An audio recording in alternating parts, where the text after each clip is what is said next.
Hello! Welcome to the So You Want to Be a Marine Biologist podcast, where we dive into the connection between the land, the sea, and us. Here, field stories reign supreme and life experiences are divulged. I'm your host, Kara Muzia. Let's dive into today's episode.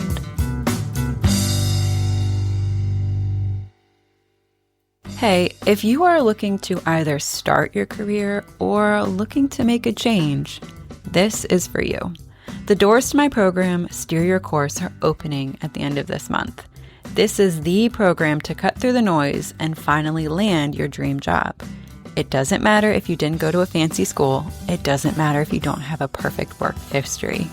It doesn't matter if you have limited or the wrong experience, and it doesn't even matter if you have no idea what you want your dream job to be.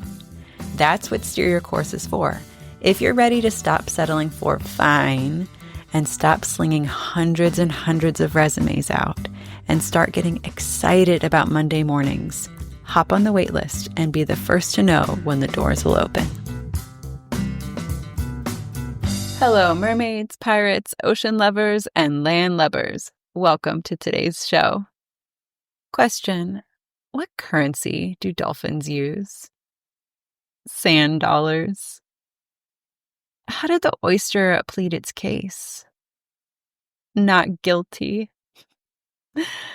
Stephen Kavanaugh joins us on the show today. After graduating college, he followed his dream of becoming a field biologist, trekking through the wild Alaska frontier studying salmon.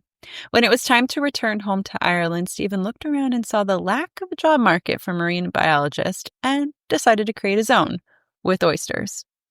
The oyster has thousands of years of history, lore, and industrial uses, as well as a myriad of health benefits. In fact, the oyster has been credited with saving humanity. Big claim, I know.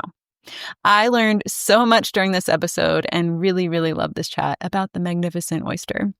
A little edit towards the end, I talk about my own personal journey with learning about how different minerals work in the body, and I said that I had to take a calcium supplement along with my iron.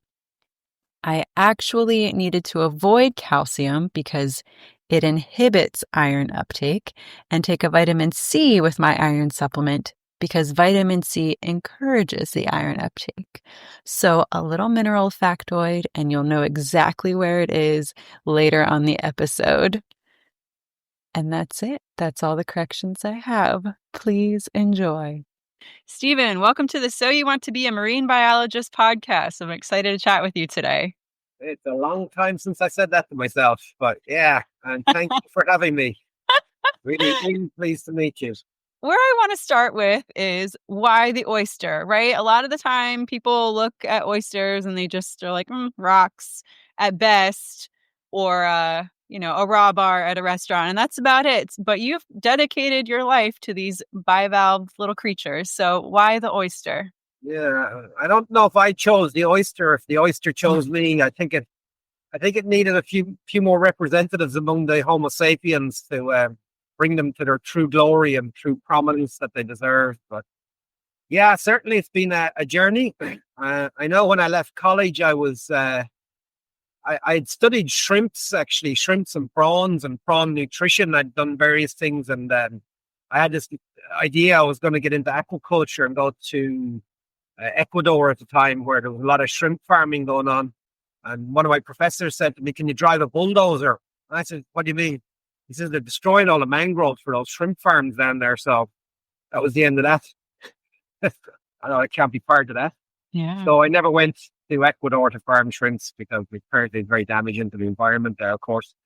So I actually, I ended up coming back to Ireland after traveling around Europe for a year or two to get into the oysters and the oyster business, because I saw that as probably the most sustainable and ecologically friendly, and from a husbandry perspective, most ethical form of food production coming from the ocean that we engage in as humans. And it's kind of been a journey since then. I kind of, I suppose, just fell through my career in some aspects, but I did start a business, and after a few years working for other companies and that, and some government agencies, I ended up starting my own company, and that was to process oysters and do things with oysters. And here we are, 25 years later, we've turned it into a successful business with 12 staff and very niche, very specialized. And we trade all over the world and travel all over the world with that. So, yeah, quite a journey.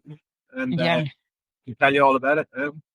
Yeah. Yeah. I definitely want to dive into that because it's so, I mean, to go from I want to be a shrimp farmer and then to into oysters doesn't seem like a huge leap, but you definitely had a journey in there with that. And you spent some time in the States. I read that you were in the Pacific Northwest for a while. Would you chat a little bit about kind of what the journey looked like? Just to go back one step, when I was in college, I thought I'd be in the Bahamas or the Caribbean studying Studying dolphins? Yes. in the coral reefs. When I left college, I realized I needed a job. So that was kind of the aquaculture end of it. And aquaculture was very happening at the time. It was expanding. And so, yeah. But yeah, sorry, your question, the Pacific Northwest. Yeah, it was fascinating. That was a great place to work. That was when I came back from traveling around Europe. I went to work with the Forest Service in Oregon. And they sent me up to Alaska to do salmon surveys around the Ketchikan area. Mm-hmm. And the Forest Service at the time were clear felling some of the islands there. So we were going to do salmon surveys before and after and assess the damage and the stocks and everything else. So that was quite an amazing place to work, Alaska. There was real wilderness there. There was nothing on those islands but bears and the water was teeming with salmon and big halibut and bald eagles everywhere, hummingbirds. Amazing, incredible wildlife, Yeah. Flies. I'll never forget the flies. I have heard that Alaska in the summertime does have a lot of bugs. One of the things I was fascinated when I went up was the amount of bald eagles around there. Yeah. There was a fish processing plant in Ketchikan, and they were like seagulls on the roof of it, like hundreds of them. Yeah. And they were nearly extinct in the 1950s. They were almost extinct in the US, but through the banning of DDT and various programs, and so what they've actually, I think it was 2007, they were taken off the endangered species list. They're very common now. Yeah. But a great success story in restoration and conservation and rehabilitation of the species, and the national symbol of America. Yes. So definitely warrants protection, right? Yeah. Well, it's good. It's a good story, Like you're talking less than 70 years, they've made a really good comeback, and the species is very secure now. So that's great. It's great news, Yeah. So I know this is taking it back quite a bit for you, but I'm really curious, what does a salmon survey look like? Are you actually you out wading in the water, catching them with nets, or are you like hook and line fishing for them? Counting fish, we used to call it. Yeah. We used to snorkel in the rivers and count them, record them. And we used to electroshock them sometimes.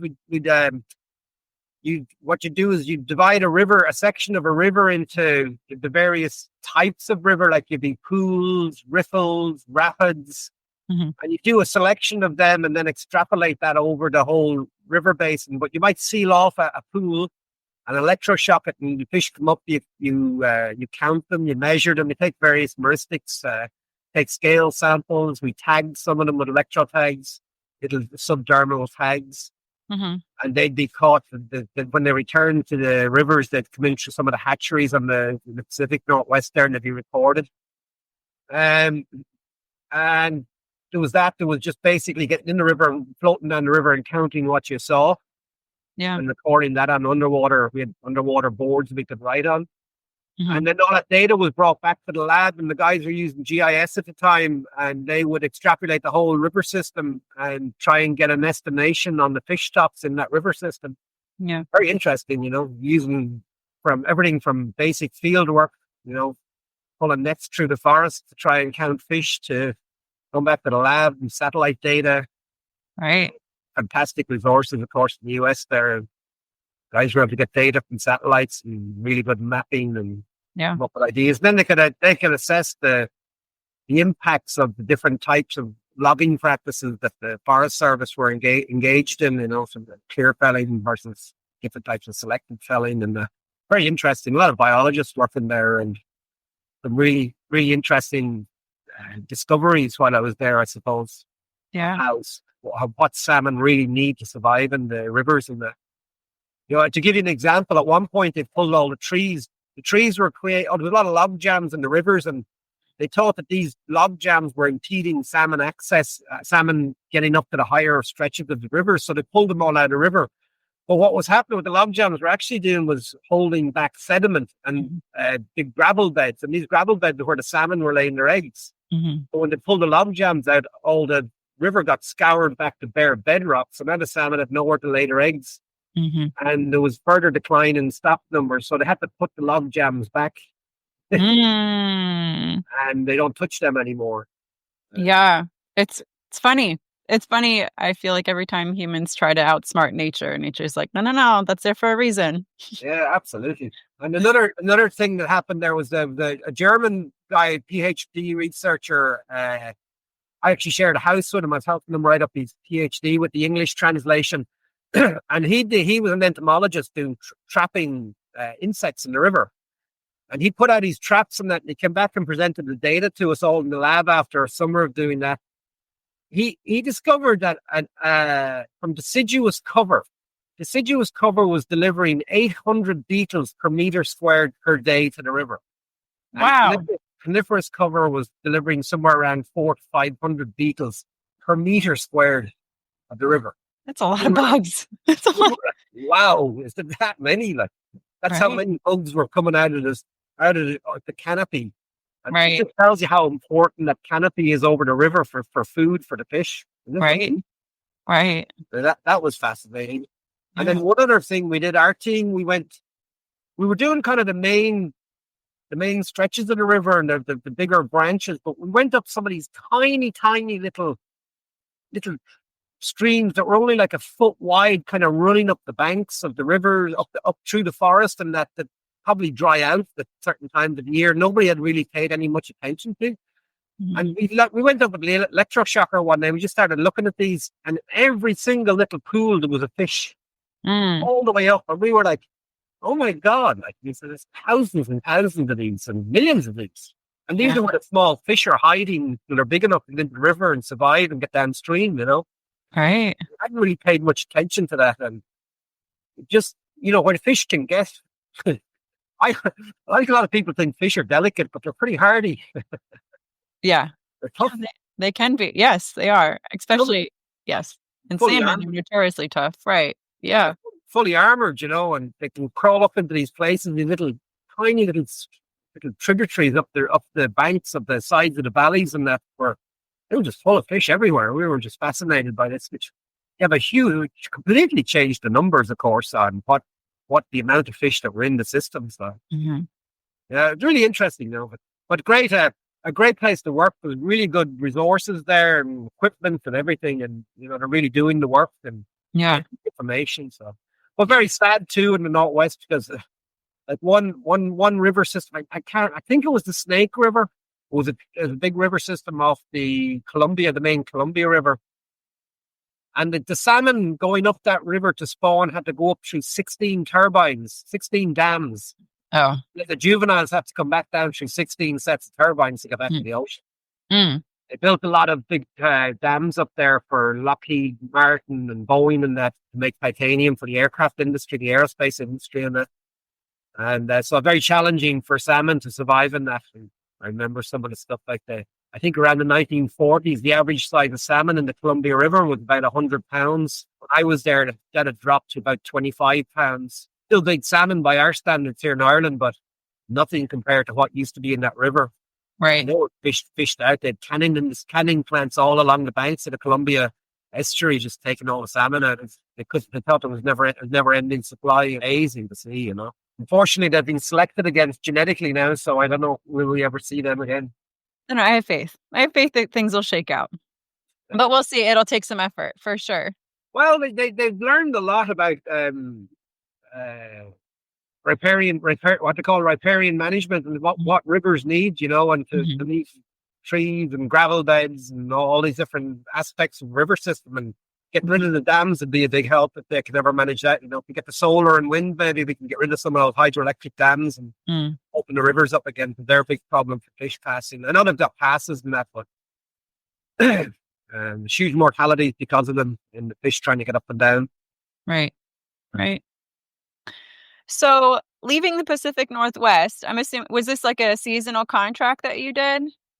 No, it was I went out there, I was working there for about a year and a half on a Okay. contract there. Yeah. Oh yeah, sorry, it wasn't seasonal, but I was there for about a year and a half working Okay. service. And then when I came back to Ireland, there wasn't really much to do work wise, bar really regulatory work, if you want to call it that. Yeah. Fisheries inspectors, different things like that, some of the Right. government agencies. For an island nation, we're not very good at creating work for marine biologists, unfortunately. So I started my own company processing. I knew there was a lot of big oysters knocking about. I said, let's do something with them.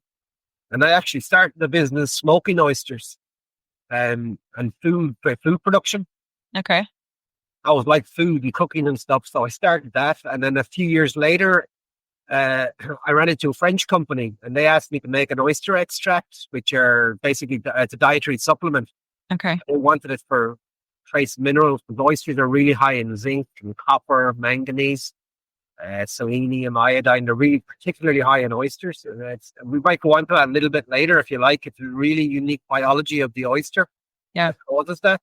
Yeah. And we did that and they put in a pretty big order with me and that kind of influenced the direction of the business. About 4 or 5 years ago, we gave up the food end of it very hard. There would have been an artisanal production. We were artisan producers. We had, at that time, we had oyster bars. We ran oyster bars in the city in the farmers markets. Mm. Had smoked oysters, made oyster pate. We were making dietary supplements out of oysters. We were selling oyster shell. We were selling that to the poultry industry from our production and to The another poultry company. industry, is that what you said? Poultry, yeah, for poultry. Okay. Do they grind it up and feed it to their chickens? They do that. And then another company, they're called Anua Clean Air Technology. They actually build these big tanks they build these big tanks and they put a layer of oyster shell, a layer of mussel shell, and then a layer of peat. And they pump the waste air from factories through it and it takes all the odor out. Mm. So they use it a lot with dairy plants. They operate in the US and in Italy. And if you can imagine these big factories in Italy that make Parmigiano or Reggiano cheeses and stuff like that, you can't, it smells like vomit. The smell out of these factories are quite revolting. You can't live near them, even though the cheese is delicious, you wouldn't want to live beside one of the factories. So they can seal the factory and pump the waste air from the factory through these big filters that are using oyster shell and mussel shell, and it takes all the odor out. And then they've got, people can live closer to the factories, closer to work, whatever. Oh, that's fascinating. I didn't realize. I mean, they're very fragrant cheeses. I didn't realize that making them was such a stinky process. Here, I've never been around big dairy plant, but that's what I'm told from the guys who take the shell off it. Been around meat plants, and meat plants are pretty rough. They can be, depending on what they're doing. Yeah. I think kind of a factory that's producing odor, maybe even sewage plants and stuff like that, can be really revolting. Yeah. Actually, I was at a show in Kansas City last year, and they need to do something up there because the smell from the local sewage works is pretty pervasive around parts of the city. Oh, yeah. Yeah. There's So again, they could seal those areas off and probably use that technology to clean the air, and then you don't have that smell blowing all over the city. And I know Mexico City had it. You get a lot of those subtropical countries, subtropical countries, they have that smell, Right. So very interesting use of oyster shell again. Oyster shell has a lot of uses. Everything from mu li in Chinese medicine, where it's used as I could be getting into trouble here now. I said I wasn't going to veer off topic. I think it's a kidney yin tonic in Chinese traditional medicine. Okay. Very quickly, but they call it mu li. That's oyster shell to make a tincture out of it. Napoleon used it as a weapon. He used to bake oyster shell and then grind it into a powder, so you had lime. And if the wind was blowing towards the enemy, he'd fire lime bombs down, and then you'd have a big cloud of lime would float down. The snipers couldn't shoot because they'd burn their eyes out. They'd have tears streaming out of their eyes. So he used it as a weapon. The Romans made concrete out of it and built their villas in the UK and northern France out of oyster shell. A lot of things. Goes back into the poultry industry mostly nowadays. Yeah, that's fascinating, though. I didn't realize that there's so many different uses for the shell. My experience with it has been like, you just use it for oyster restoration. That's the spat's favorite substrate to settle on. I love that there's so many different uses. Yeah, well, they use it as a currency in some ancient cultures. They use shells as currency and jewelry and all sorts of ornamental stuff. I still have Currency is artists interesting. still come out to me, pick shells out of our bags when we're processing, and they pick the big shells and paint them and do things. Yeah, I have seen the oyster jewelry or the decorations. Like I live in Florida, we have oysters here as well, and I have a friend that makes beautiful oyster necklaces and like Christmas ornaments, right? They're really great Christmas ornaments. So I've definitely seen that, but the idea of like weapons or using them to clean wastewater and all of that is very fascinating. Yeah, they can use them. They use them in sewage treatment plants for the last stage to remove phosphorus and nitrogen from the water. Mm. As you know, the shape of the oyster shell has a very high surface area, that concave shape, Hmm. and they form very good biofilters. So they use them in the last stage um, of the treatment process to remove nitrogen, phosphorus. They create a big biofilter, and that's fascinating use as well. And this is just the shell, not the live oyster, No, correct? just shell, yeah, the dead shell, yeah. Fascinating. That's really fascinating. Okay, so I want to go back to you have already made several pivots in your career, right? Like you're like, okay, I'm gonna go work in the Bahamas, work with dolphins, and then there was a pivot. Okay, that's more schooling, or maybe not exactly what I thought it was gonna be. And then it was okay, shrimp farming. That's not what I wanted to. That's also learn more, do better, pivot again. You said you spent some time traveling around Europe, and then you're in the Pacific Northwest doing salmon. What kind of like drove these pivots, or what mindset kind of kept you forward as you were just making these changes in your life? Ooh, I don't know that it was that conscious. I Sure. think it was like a game of ping pong, or not ping pong, pinball. I think I was just being pushed from one direction to another. And life happens, you know. Yeah. Yeah. Life is what happens when you're waiting to get somewhere. But I did like it, obviously got into business was a very conscious decision, Hmm. and because I was like most entrepreneurs had the delusion that I'd be retired by the age of 30 and living the life in the Bahamas again. Eventually you're going to get there. Well, well, I just came back from the Caribbean. I stopped off for a few days on the way back from Mexico, Oh, good. but yeah, I was definitely a conscious decision to go into business. I didn't want to work in regulatory, and I suppose there's a little bit of a libertarian in me that I like freedom and freedom to do things. Hmm. And my mentality is more to be that kind of independence and entrepreneurial tendency, Yeah. more my nature than working a 9 to 5 job. I find that very hard, and Hmm. most people don't realize when you go self-employed, you go from 9 to 5 to 5 to 9, and it's a tough road. It's not an easy one. But I remember when I was about 5 or 6 years into business, a guy saying to me, "You'll never go back. You're too far out now. You can never work for anyone again." And I thought, "Oh no, I'm not." I get up every morning and think, "I wish I had a job." But 25 years later, 25 years later, when we've made a good go of it, I suppose, I'd say it's a huge success, but it's a successful business now. Now, going back now, no, there's no going back for sure, you know. But it was Yeah. tough, you know, a lot of tough years there. And the economic crash in 2008 was, Mhm. that was a tough one. That knocked us all, everybody back, you know, good 6, 7, 8 years. Yeah. So we survived that. We managed to keep a roof over our heads, and you know that in itself is an achievement that what the economies of the world went through at that time. You know. Yeah. Yeah. Absolutely. Oh yeah, look, that's life. You don't know what's around the corner. Nobody saw that coming. Nobody saw COVID coming, and nobody saw the next thing. Because nobody knows what the next thing is. So we just do. We be true to yourself is all I can say to people. You know, you be true to what you really want to do, and I find that carried me through all the way. You know. Yeah. Because during the prior to the crash in 2008, everybody was in construction in Ireland. Mm. Why don't you get into construction? Why don't you do this? Why don't you do that? So I'm a marine biologist. I'm producing food. I've got oyster bars. This is what I do. And then after the crash, when all the builders were unemployed, we were still busy. There We you were go. last man standing. There you go. I said, now you're glad I'm not. Now I'm glad I'm not in the construction business. Right. So Right. we had a Yeah. couple of good years then, you know. Right. And it's hard to have that. Yeah, you have to have that sense of self, right? To in order to stay the course and not be like, well, maybe I should and Ah, pivot that you way. you wouldn't do what I've done anyway with unless you're really passionate about it. You Sure. have to love it and see an end to it as well. But it's constantly evolving. Like the opportunities are just constantly opening up. As you do get to a point. I think in life when you do things, if you do nothing, nothing happens. Right. But when you do something, lots of things start happening, and you don't really know what the next thing is. A good analogy I got once is, if you drive from, I'll put it in your terms, if you drive from LA to New York in a car, your headlights don't see all the way to New York. You only see 100 meters in front of the car, but you get there bit Yeah. by bit, so you don't I know like what's around that. the corner. Yeah, that's true. That's a really good way to put it. Beautiful. So but if you're doing something you're really passionate about, then it makes life a lot more bearable and enjoyable as you go along.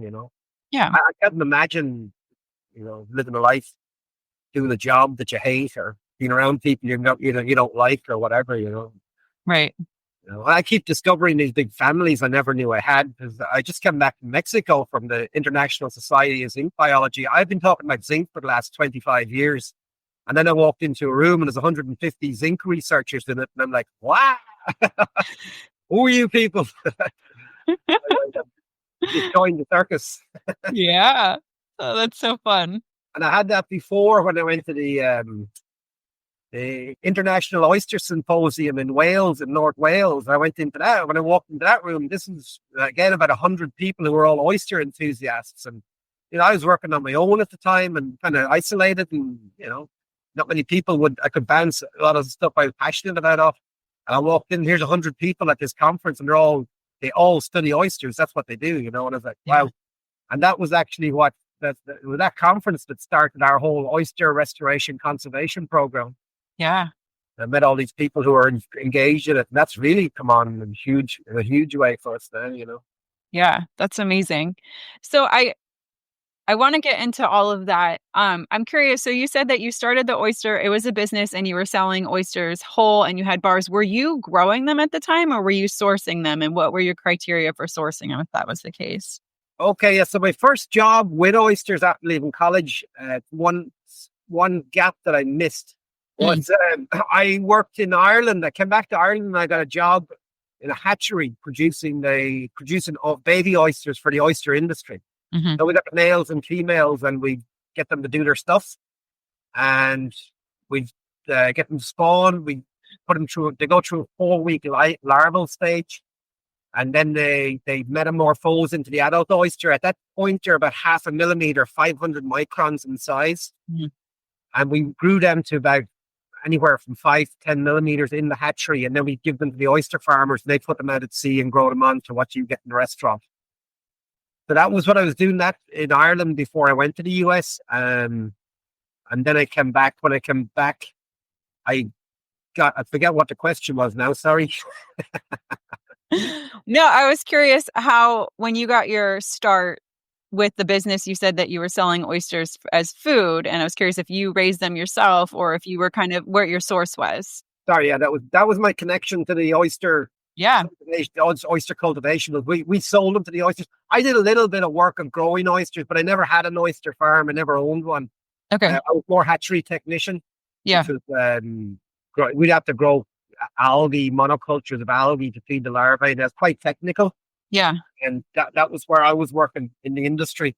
Okay. But I knew there was a big oyster farm there. We're part of a big oyster production operation. So we were running the hatchery. Me and another guy, Kevin Kelly was his name. He owned it. He owned the hatchery, and he's a marine biologist. So together we ran the hatchery. I was working for him, and then there was 6 oyster farmers in that bay, a big bay in the northwest of Ireland. But very good model for how aquaculture, shellfish aquaculture, could be done, because we produced the seed in the bay, and the oysters were grown in the bay, so there was no disease could get into the bay. What happened in the oyster industry here in Europe is they're moving oysters all over the place and moving diseases with them. And the simple rule of aquaculture is if you don't want disease, don't move shellfish. Yeah. But they do it all the time. And now they've had disease outbreaks all over the place, and there's constant monitoring and so forth, But that's because of a lack of manpower, a lack of knowledge, a lack of young people getting in, a lack of government initiatives to open enough hatcheries in these areas. They They should zone the different bays and make sure there's hatcheries in them in every bay, and then you can have really good aquaculture without the fear of disease. Because that Yeah. can wipe out an industry very quickly. So, Uh, how many hatcheries are there in Ireland then? Only two. Only two. Okay. I mean, even in the US, hatcheries aren't like super common. So that's why I was No, they're curious. not. No. And they're bringing seed from France, and that if you bring seed from France, if there's a problem there, a disease there, you're going to bring it with it. Hmm. Very hard to get rid of in the sea. And there's not like a farm where you can shut off a field and let it fallow or whatever. You can't do that in the ocean.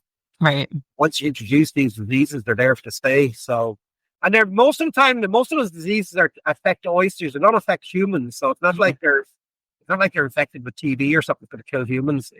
They're problems with the oysters, but they wipe out livelihoods and oyster farm is very tough work. It's a hard business and it's a beautiful business, but it's a very hard business. And you get 70 or 80% mortality one year. It's heartbreaking. I've seen guys wiped out, Yeah. You take a couple of years, get a couple of hits like that a few years in a row. It's very hard to recover from financially and psychologically. Yeah. Absolutely.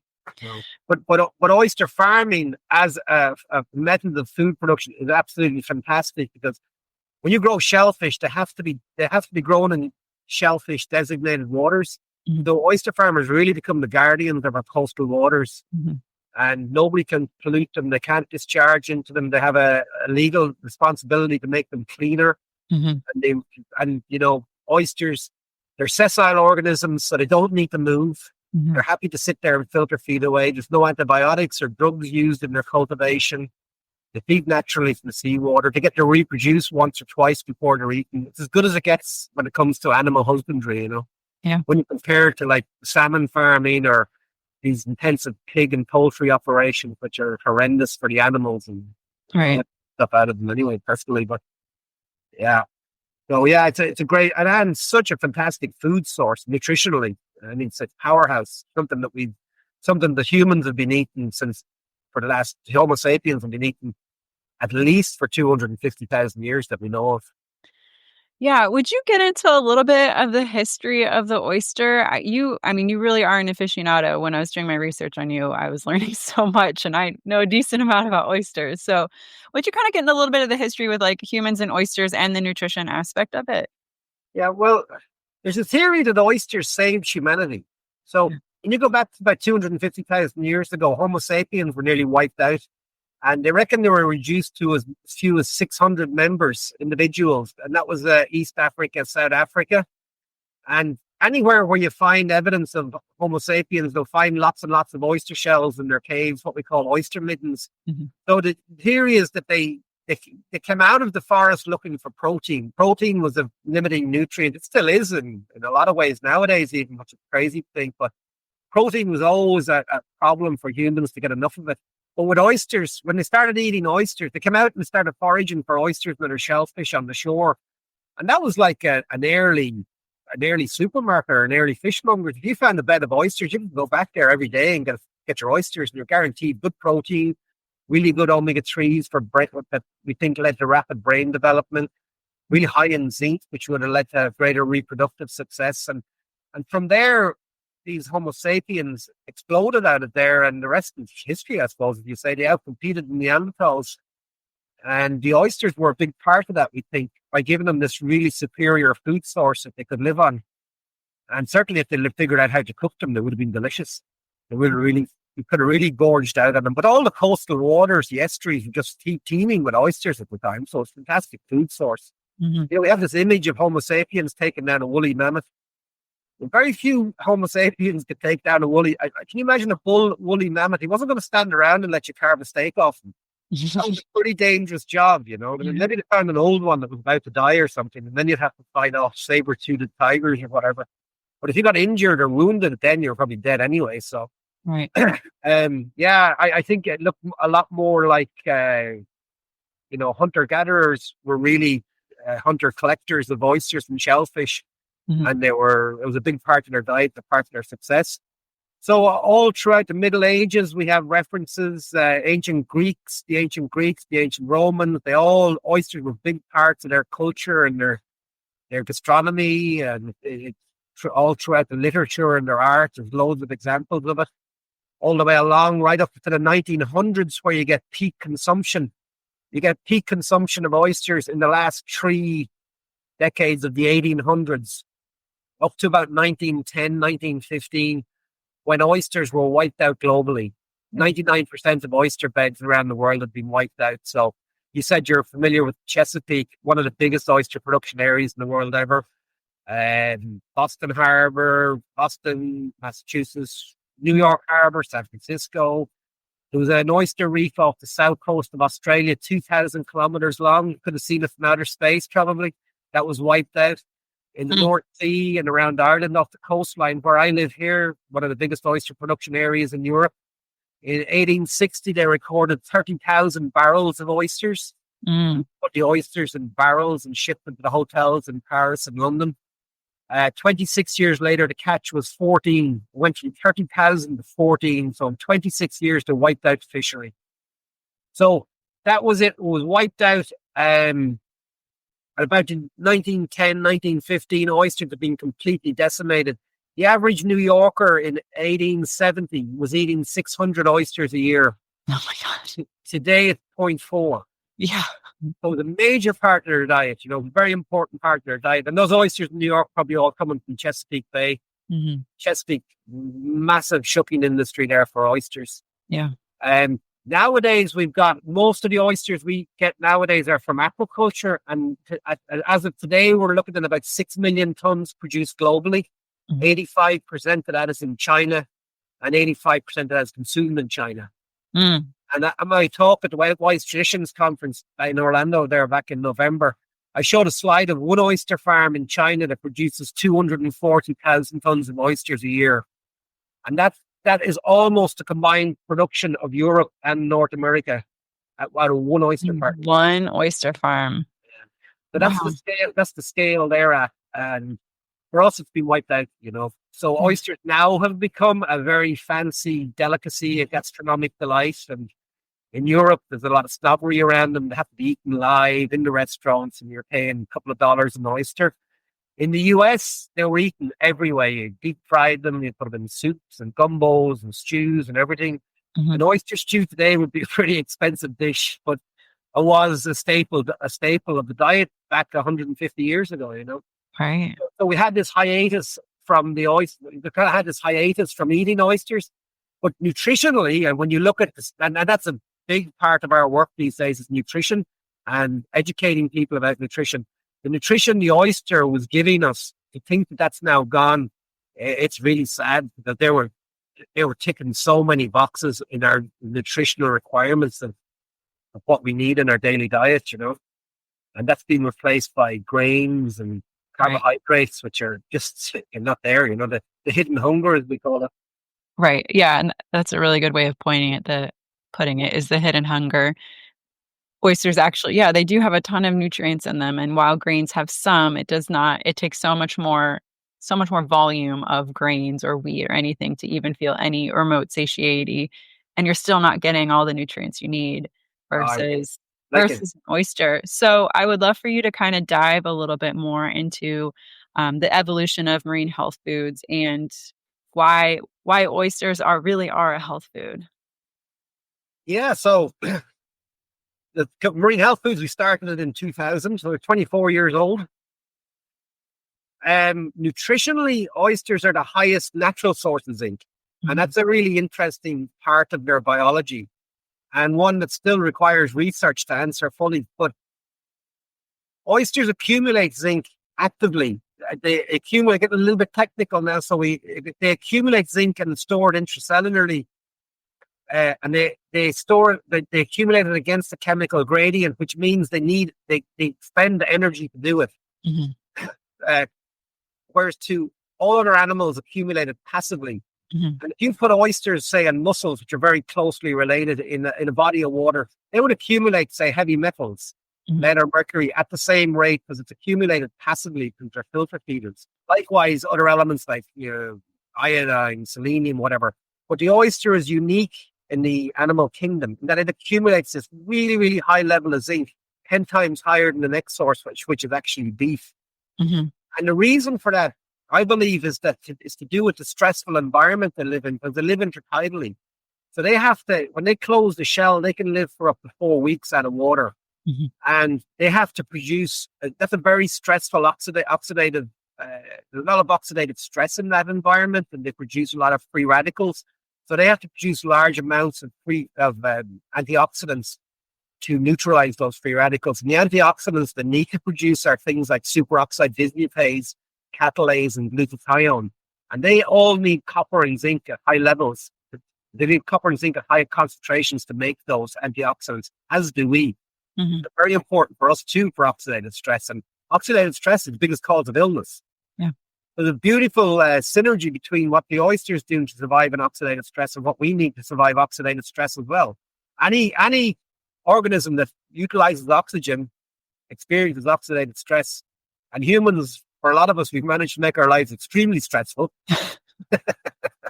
More so. And we've got big brains and we seem to make it very complicated for ourselves at times. Yeah. We get highly stressed and highly stressed out. Yeah. And if you don't have the nutrition and the life or the protocols to help reduce that, you're heading for illness.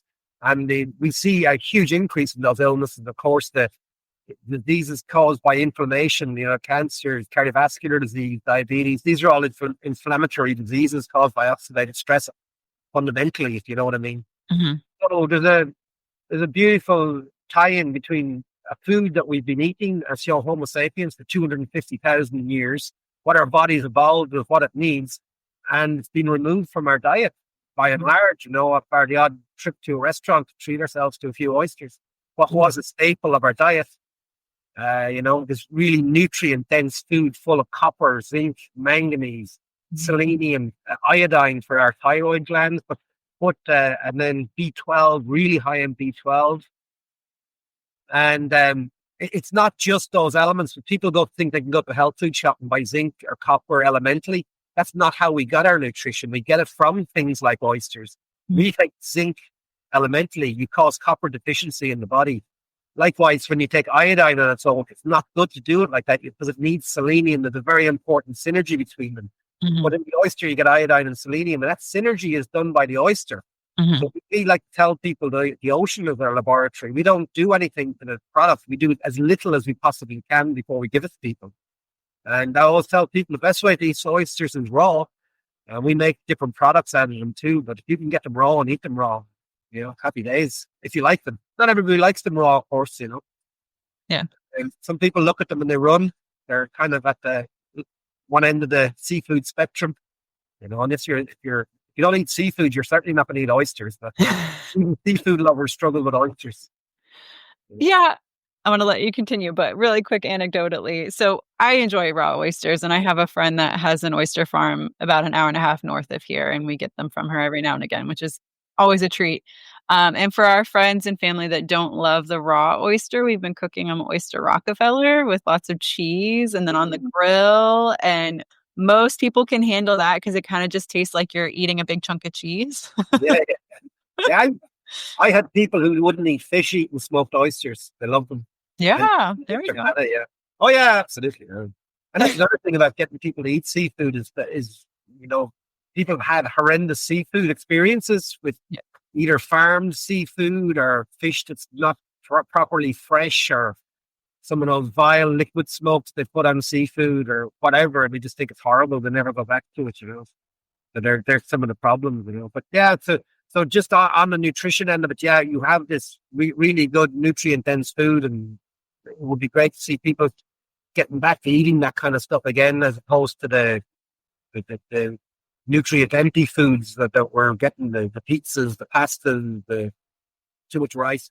It's not that any of them are particularly bad in moderation. The problem is it's cumulative, Mm-hmm. It's not just, we didn't evolve a pizza, pasta, rice, and all these confectionaries, A little bit of confectionery now and then is not going to kill you, as a little bit of bread or whatever. But if that becomes 60, 70, 80% of the food you're eating, then you have a problem, because they're essentially sugars. And they're not good for you, And we see the effects of that. You have to look around you to see the effects of it. Yeah. It's a tragedy. That's the real enemy, as I see at the moment, is a sedentary lifestyle and a really bad diet. And and industrial production of our foods, which was never meant to be, unfortunately. Right. Yeah. And oyster farming is kind of artisan by default. Not something that can be done at really, really large scale, Mhm. like they can with, say, soy or Right. wheat, where they can grow millions of acres of it. And there's just these farms and fields as far as the eye can see. It's a little bit more detailed, a little bit more tricky to grow oysters at that kind of level. Yeah. It's very true. It's very true. And it's healthier that way, right? You grow it on the smaller scale. It's healthier for the oyster, healthier for the environment that it's in, and it's healthier for us. So it's fun how that all just kind of ties in nicely. Yeah, absolutely. People tend to take notice of where they get their food from and Mhm. what's going into it, and Yeah. I think it raises awareness then as well. And that if people, probably not happening just yet, but people need to be more conscious of what they're flushing down the toilet and down the sink and where it's ending up. And if they Mhm. were thinking, well, it's ending up in my food supply, they might not be as quick to do it, or they might look for more environmentally friendly alternatives to it, or whatever. Yeah. Yeah. But It's they very out true. of sight, out of mind when it comes to waste and dumping stuff and all that. Yeah. And most people never think about where it's going to reappear. Right. Yeah. No, it's true. It's true. And yeah, I mean, we're finding antibiotics and all kinds of medicines in the fish that we eat because of it's being flushed down the Yeah, toilet and ends up in our waterways. the PFAS, the forever chemicals, you're Yep. finding more and more, and nanoplastics getting into our food chain now. Never mind microplastics, the nanoplastics are really, Right. they're- they can get into everything, and they Right. don't they have hormonal effects in the body and that. So it's yeah, plastics and so forth. It's Yeah. pretty mad stuff. Single use plastics, we've a lot to answer for there. Yeah, no, definitely. So Marine Health Foods has like an awesome restoration piece to your story as well. So you sell this like wonderful health product that is in its whole form. It's not synthetic product, so everything works synergistically.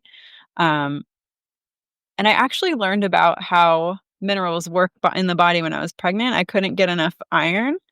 At the time, I was trying not to eat meat or not as much. And so I was taking all of these like iron supplements and I had to take a calcium pill with them to make it more bioavailable. And that's kind of where I learned the synergy between all of these different minerals.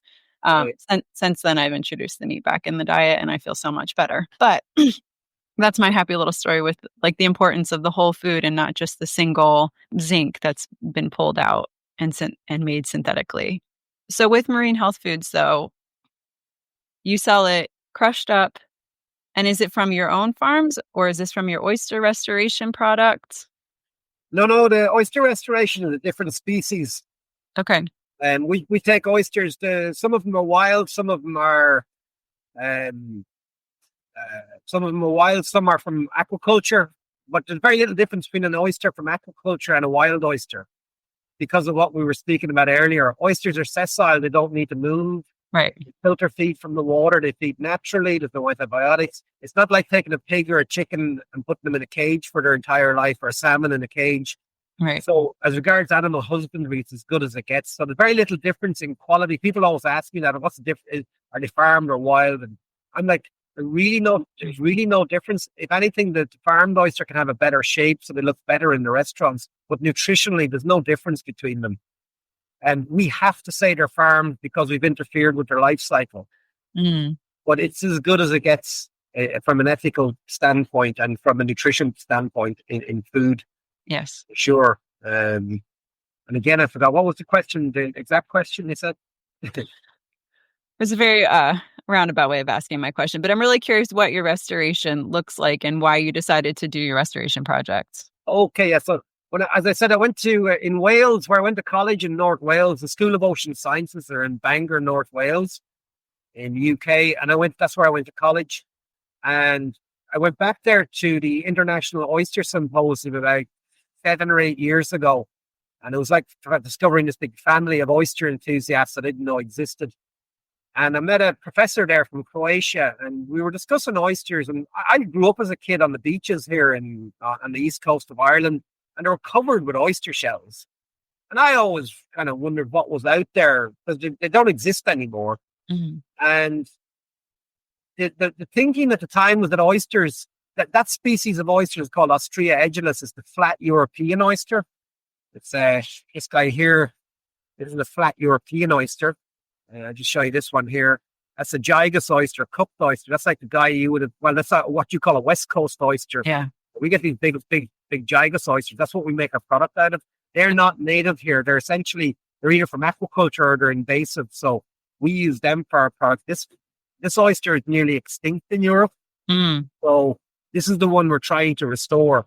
Mm-hmm. And it'll be a long time before we ever make anything out of them, because there's a lot of work to be done to restore them. Okay. So I met this professor from Croatia, and she gave me a paper from the Black Sea where they found a biogenic reef that was built by this same species, by Ostrea edulis. Mm. That was like my eureka moment, but I thought, that's what we had here on the East Coast. We must have had reefs of oysters, and there must have been lagoons and islands out there, because there's a big bank off here. It's called the Arklow Bank. It's famous. It's a famous bank. There's a lot of wrecks on it, and that it's a big navigational hazard. And the Irish Sea would have been very busy with shipping, and especially at the height of the British Empire, and it's a very busy waterway. But I think that was an oyster reef back in the 1800s. Mm. They built some wind turbines out there at the moment, and the guys, I know some of the marine engineers out there, and they said it's just meters and meters of oyster shell. It's covered in sand now. Most people think it's a sandbar. Mm-hmm. But they said when they were digging out there to put footings in for the wind turbines, Mm-hmm. it was just meters and meters of oyster shell. Mm. So that was kind of when the penny dropped for me. I thought, we had oyster reefs out here. So at that point, I started a project called Native Oyster Reef Restoration Ireland. And we're 7 years into it now, and we're working on, there's oyster restoration projects going on all over Europe now. We're part of an umbrella organization, and there's projects all over the UK, France, Belgium, Germany, Holland, big projects, and they're all researchers, all collaborating, all sharing ideas and experiences and how to do it right. Still, nobody's really doing it at scale successfully. It's very difficult. It's very challenging work. Yeah. But, enough people do it, and enough people throw their energy at it, and the government's eventually throw enough money into it. Hopefully something will happen. But what's been a big boost here in Europe is that they recently ratified a law in Europe called the 2030 Restoration Law, which means that by 2030, 30% of our ocean, our European waters, have to be designated for restoration. Mm. Now, what do you restore? You can't restore dolphins or whales. Mm-hmm. Seals. You have to start down the food chain. Mm-hmm. Not many people can make the connection between an oyster and a whale, but it's a very important connection, because oysters are the keystone species, and they're ecosystem engineers, and they're keystone species. So the oysters filter the water, which allows the water becomes clearer, allows sunlight to penetrate, and seaweed can grow. At the pelagic shoals, like the herring, the mackerel, they lay their eggs on the kelp fronds and on the seaweeds. And whales and dolphins feed on herring and mackerel. Yeah. So without the oysters, you don't have this, And these oysters form reefs that are really important nurseries for all the other species. And the kelp forests, there are really important. Here are important nursery systems. There are oyster reefs, eelgrass beds, and kelp forests. When you get to the subtropics, you've got mangrove systems. So they're really important nursery systems there. That's where all the sharks and the big fish and all the fish go in there to lay their eggs, and that's their nursery system. Yeah. And that's why when I was talking about going to Ecuador to bulldoze down the mangrove, it just was not possible after studying marine ecology to do something like that. Right. Unthinkable. And then in the tropics, you've got the coral reefs. And the coral reefs are they're the nursery systems. Yeah. But if you take out this 3D structure, this 3D nursery that the oyster reef creates, you're left with a flat seabed, and juvenile fish and crustaceans, they've nowhere to hide from predation. They can't grow to a size to survive. And I always give the analogy to people. I say, if you went into a creche and shot all the children, you wouldn't have any adults. And asking a juvenile fish, to survive in open water where fish are predatory and carnivorous, that's like asking a 2-year-old to cross an interstate highway. You're not going to make it. Right. At rush hour. Because that's what it's like. So they have to have protection. They need little nooks and crannies and holes to hide in. And both eelgrass, kelp forests, and oyster reefs provide that. And then when the fish are big enough to be recruited into the shoal, what we call recruitment, when they're recruited into the shoals, they go out to sea and the fishermen can catch them. And that's our seafood. So fishermen want to fish in the nurseries. And that's what we have to stop. And that's the nurseries are in the coastal waters. They're the estuaries. They're off the beach. They're within a couple of miles of the shoreline, very close to the shoreline. And that's where humans want to spend all their time, in boats and playing and having fun. And 70% of the world's population live in that coastal strip, what we call it.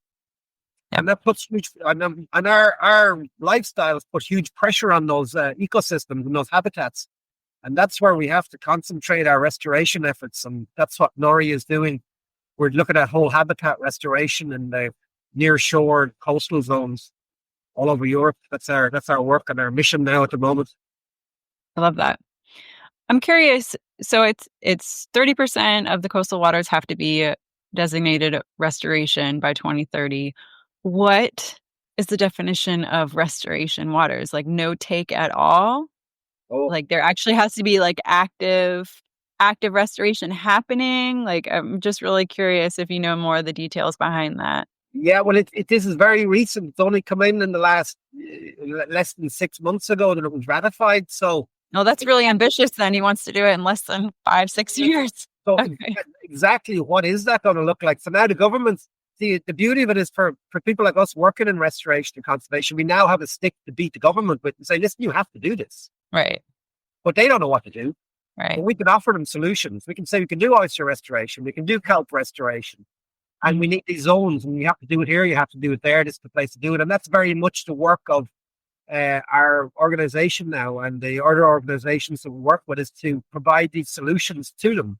But at least now we've got the law backing us up, and the EU should eventually, they haven't announced it yet, but they're going to have to put millions and billions into this for this work to happen, for people to work in it. So yeah, we don't know exactly what that's going to look like. Okay. If it was left to me, I would say I would put an exclusion zone around within 2 or 3. I'd start at maybe 2-3 miles from the shore and have it as complete restoration and allow fishing, only very selective forms of fishing in that. And certainly none of the heavy trawling or bottom trawling. Yeah.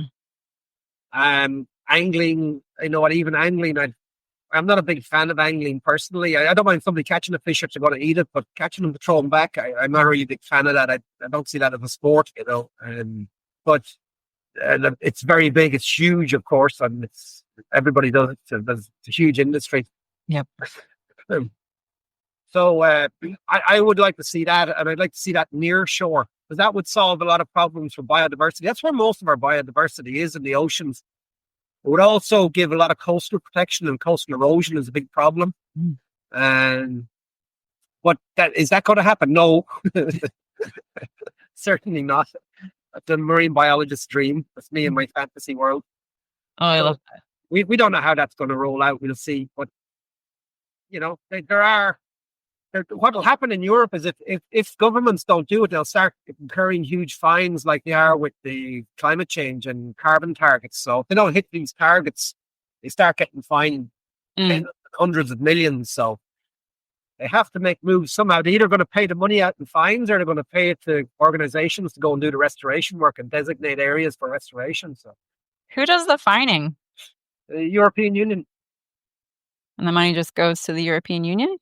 Or does it go to like a nonprofit that's actually trying to do the work? Because that would be great. There are funds for. We've just applied to the EU Life Fund for 6.5 million to do oyster restoration off the coast here, and that'd be 6 years funding, and it would enable us to get a couple of good grad students in there and really get the project going. Yeah. That's a voluntary thing for me outside of my normal work, my 9-to-5 kind of job, and I don't have as much time to do on it as I would like. Yeah. So yeah, if we get that money, we can get some grad students there and really get that project moving. That'd be fantastic. But like Ireland's getting fined every year for not meeting carbon targets, and most EU countries are, and it goes back into the funds, and money goes round and round. End of the day. So how does balancing the business side work with having this restoration nonprofit? What does that look like? Well, the restoration is a separate entity. It's called NORI. It's the Native Oyster Reef Restoration. It's a non-profit organization we set up. Yeah. That's our voluntary work. That's us giving back, if you like. It's our legacy. Yeah. We have some other ideas on marine restoration and conservation that we're working on. The business is the business. It's actually solving an environmental issue here too by taking out an invasive species and simultaneously providing a really good source of nutrition for human nutrition. Yeah. But that pays the bills. That's what pays the bills. And we are showing that you can have a marine business that can operate sustainably in an ecologically sound manner. Yeah. I hope that's what it will be, Yeah. But still, we're a small company. It's an artisan company, Right. But I would be technically classed as a processor, and I hope to get more of the processors thinking along ecological lines and conservation lines and helping them to understand that, marine restoration and conservation is the way to have a sustainable future. But we have to protect these key systems, these key ecosystems. Give us 2 kilometers from the coastline. Don't go near it. You can have the rest of the ocean. But you can't do it. It's like fishermen want to think that they're out there to fish wherever they want and do whatever they want and do this or whatever. But on the East Coast here where I live, they're a one-trick pony now. There's only whelk fishing left. In the 1800s, this is very old, there's a long history of fishing here. In the 1800s, there were 300 boats and 3,000 crew. There's a handful of boats left fishing one species, and if anything happens to that, that's the end of it, So I'm trying to get them interested in integrative aquaculture and conservation here. I think that's really the way, one of the ways forward, because I think aquaculture of shellfish, which is very environmentally sustainable. I'm not talking about salmon farms or trout farms now. I'm a big fan of them. But shellfish farms are fantastic because the ground underneath them becomes a reserve, but nobody can fish it. So you've got an automatic conservation zone, and you don't have to go through all the bureaucracy of these marine protected areas. And that's a huge thing, legislative process. Where I think the industry can be done in a way that it creates the zones where there's no fishing and where restoration can get a chance to occur. And in around in the North Sea, they're doing a lot around the wind turbines and that, trying to integrate restoration of oysters around the wind turbines. So they're no fish zones; they can't fish in around them. But again, very challenging oceanic conditions there. You're talking 10, 12 meter swells in the winter, and that's so very challenging work there. Yeah. But that can be done, and I'd like to see that, because I think if you go out to people and you start talking about just restoration or just conservation, you start thinking you're a tree hugger, and they tune out.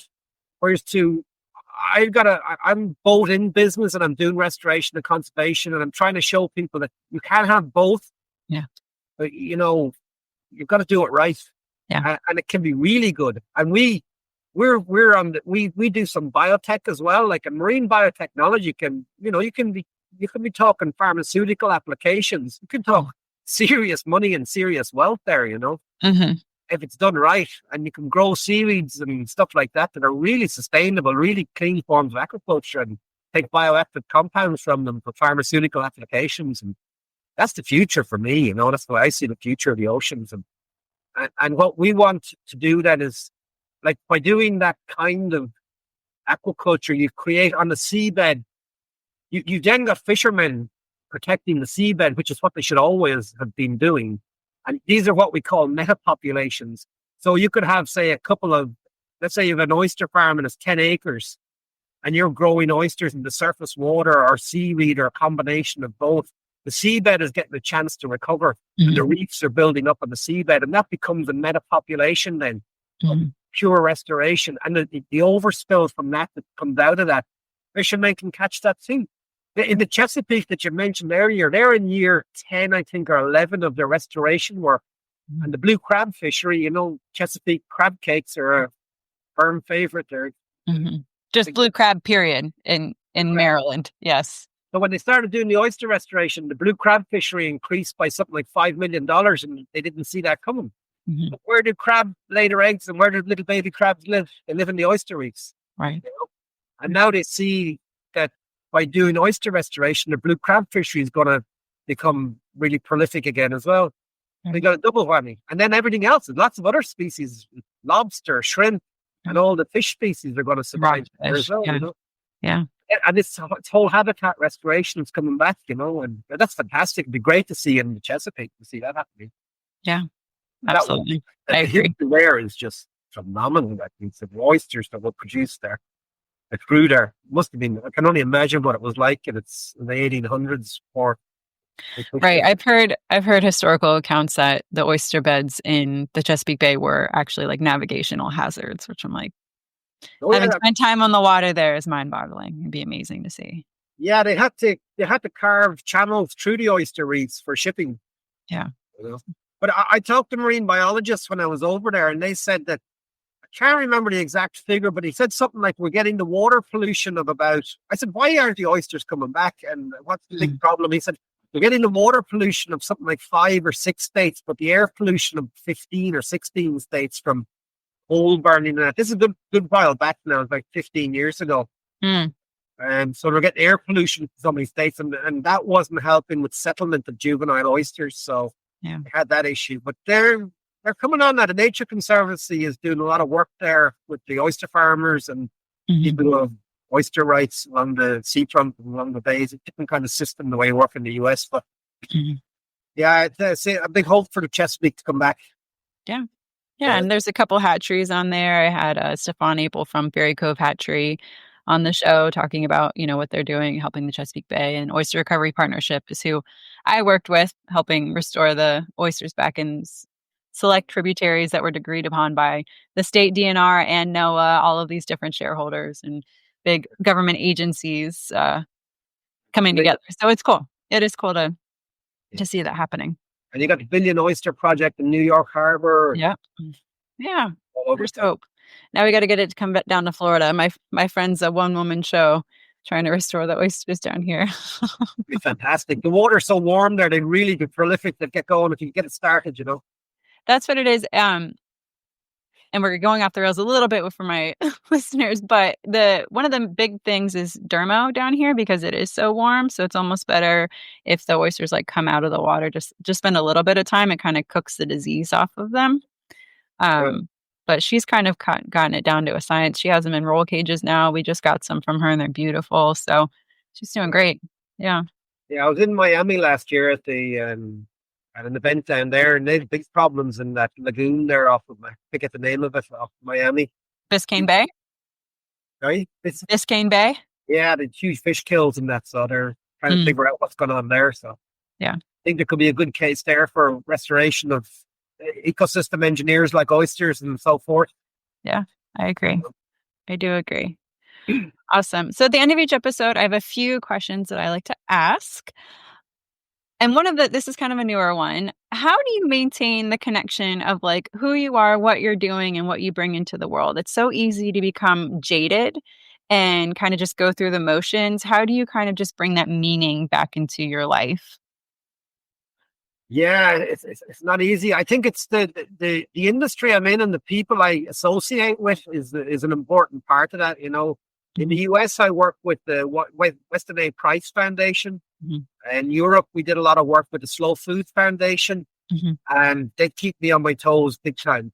And I've been doing some work with some groups of biohackers now. Biohacking is very kind of now at the moment. Yeah, the thing. There's a lot of talk, and they really know their nutrition and their different things. But yeah, the wise traditions are fantastic because they're such true blues. They're really back to the basics and the fundamentals of what's important about nutrition and lifestyle and family and communities and all that. And the slow food movement in Europe, there's a few conviviums of slow food in the US. I think there's a good few now, actually.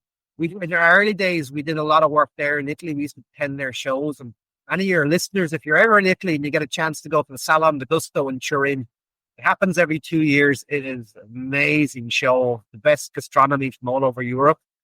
And it's all artisan, all the best artisan producers. We used to go there and have a big oyster bar there every year. And the Italians were like they won the lottery when they come by and they'd see the oysters and they loved it. So they have slow fish in Genoa, and then the next year they have slow food in Turin. Okay. Torino and Genoa, they alternate, and they're amazing shows. So dealing with those, again, working with people like that, they really keep you close to what I like to call the ecological baseline. Yeah. And that's I see a lot of what's happening now is that we're hardwiring this really high energy dysfunctional future this high energy dysfunctional lifestyle into our future, which is not good. Because when I was younger and when I left college, I always thought the organic movement and stuff was about getting us back to closer to an ecological baseline. But now it seems to me, it seems to have shifted. And the idea is that, yeah, we can have this really high energy future and we can have smart fridges and electric cars and we can all fly if the airplanes are running on hydrogen. And that seems to be an idea that's out there that, yeah, that's all possible. And maybe it is, maybe it may well be, but I think getting people back to eating real food and real communities and sitting around a table at night and having a real meal and cooking a real meal and having a real conversation and putting away the smartphone and turning off the television, they're really important things to do. And that all starts with yourself and at home, you know. Yep. And if you look after those things, you know, make it a little bit of an effort to go out to a farmer's market or get to know some of the people who produce your food. I know our farmers market was shut down. It was in the centre of Dublin, was shut down during the lockdowns and it never recovered. But we were eating for my kids for the first 15 years, 20 years of their life. When we were having dinner at night, they knew everything on the table. They knew who produced it. Yeah. First name, they know it, you know. So that was provenance. That's real provenance in your food, you know. Yeah. And it's cheap, you know. Obviously, I've been arguing about food and food politics for the last 20 years. So we're going to be here all day. But that kind of stuff, you know, your choices around food, that really keeps you grounded. Yeah. It brings you back to it, you know. And the people you associate with in that business, we rub off each other and share ideas and that. And the other thing about food and good food is it's a habit. If you have that habit, you don't go from eating organic, naturally produced food you don't hop into McDonald's for a quick meal. You can't do it. Your body won't accept it. You won't. It'll keep you grounded and it'll keep you there, you know. And you know, food's an important thing. It's something we do a couple of times a day, and you know, so yeah, that's what I think. And yeah, of course, you know, we're in the age of social media and big marketing, and yeah, everybody's being dragged, and they're trying to sell us. You need this, and you need that, and you need everything in your life, and you need to be doing this and going here and doing that. How it depends on how much screen time you have. You're going to spend your life looking at screens. You're going to be very unhappy, I think. Yeah. You're going to be chasing something that doesn't exist. Yeah. The marketer's dream is what you're going to be chasing. So, a marketer's dream. Yeah, that's a good way to put that.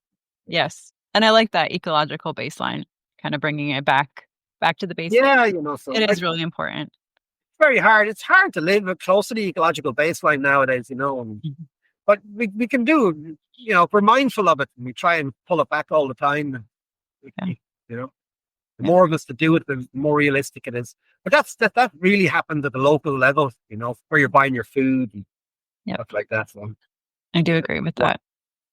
Absolutely.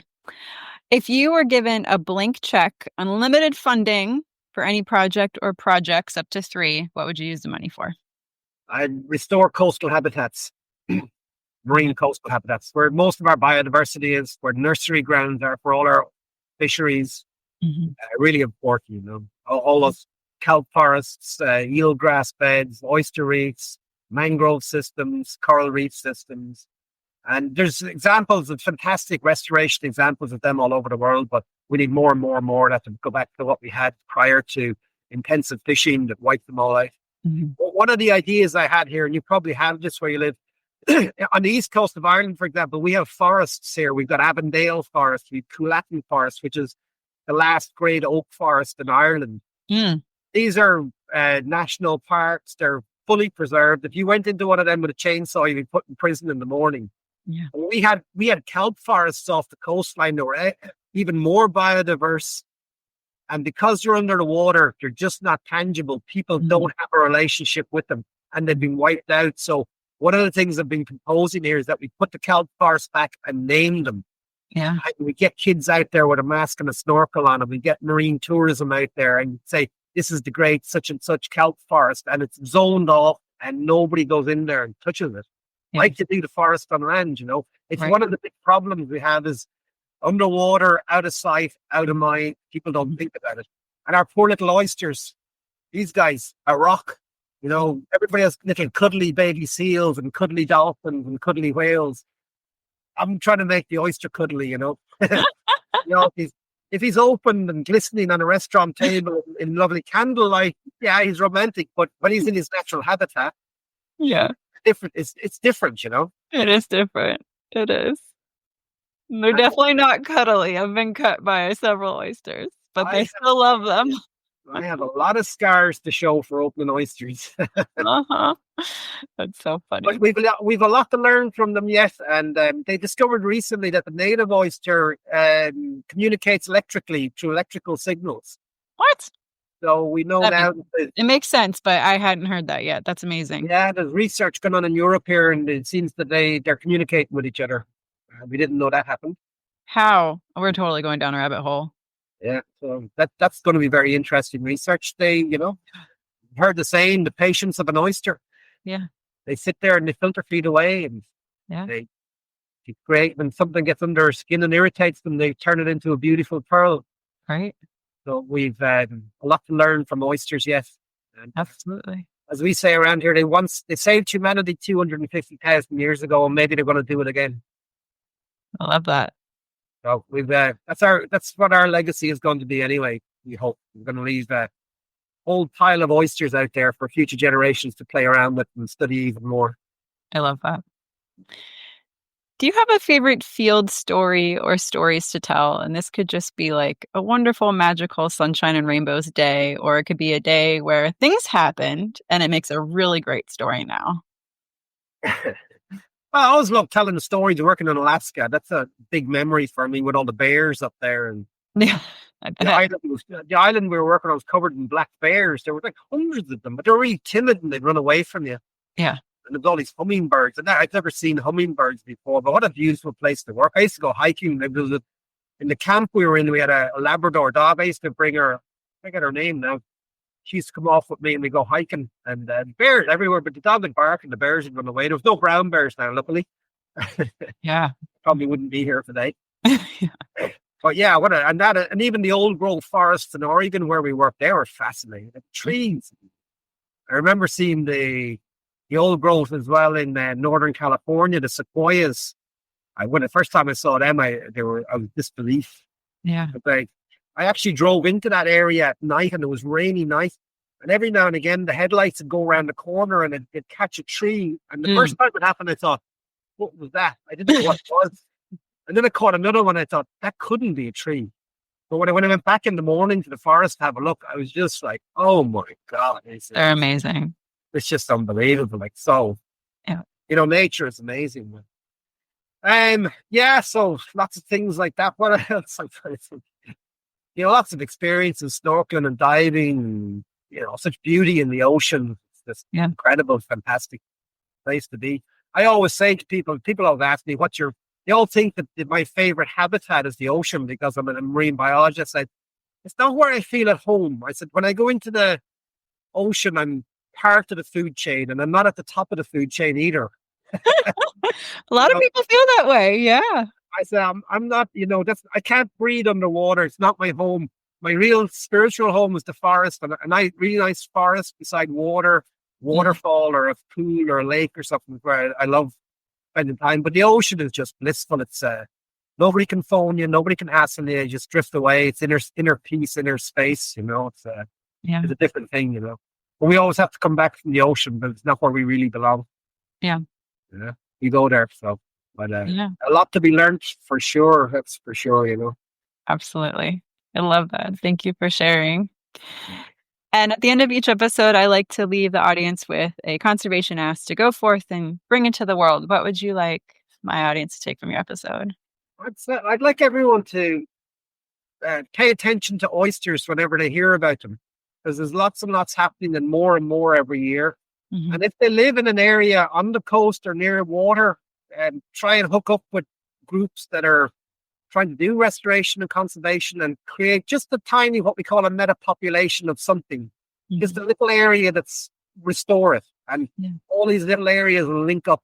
And, and they may not think that's important, but it is. And I'd say to them as well that nature is very resilient, and adaptation in the ocean is very powerful and can happen very fast. So the oceans, given a chance, will recover very quickly.